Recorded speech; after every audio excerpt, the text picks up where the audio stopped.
7 pats geriausias patarimas, kurio dauguma nežino. Dažniausiai, kai nuvykstate į šventyklas, nuo Vatpo, keliaujant link Grand Palace, yra vieta, kur stovi daugtuko vairuotojų ir jie jums sako, kad šiandien Grand Palace nedirba. Tai neklausykite jų, tiesiog eikite toliau, nes ką jie daro, jie tiesiog bando jūs privilioti, sėsti į tuktuką, važiuoti aplankyti visai kitas vietas, jie jums siūlys parodyti kitas šventyklas, kitas pramogas ir tai bandys tiesiog 8 patarimas. Keliaujant į Tailandą, tikrai neimkite jokių ilgų rankovių. Taip, aš dabar esu taip apsirengus, bet tik dėl to, kad mano kūnas jau yra aklimatizavęsis. Nebent jeigu vykstate kažkur į šiaurę, į Čiangmajų, žinote, kad tai yra lietaus sezonas, tada galite pasimti šiltesnių drabužių. 9 patarimas. Aš žinau, kad daugumai atvykus šiandien norisi pasimti visus saulės spindulius ir grįžti į lietuvėlę atgal gražiai įdegus. Bet žinokit, mano patarimas visada naudokite 50 SPF, nes saulė čia yra labai apgaulinga.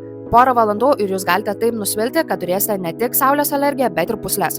10 mano patarimas, naudokite probiotikus prieš kelionę arba bent jau kelionės metu, kad apsisaugoti nuo apsinuodijimų. 11 mano patarimas būtų vengti pirkti ekskursijas viešbučiuose, registratūroje, o geriau pasižiūrėti programėlėje Kliuk ir įsvertinti kainų skirtumą. Ir mano paskutinis 12 patarimas būtų būtinai parsisiųskite Grab programėlę, su kuria galėsite iš anksto užsirezervuoti taksi, jeigu prireiks į oro uostą, arba užsisakyti maistą į jūsų esamą vietą.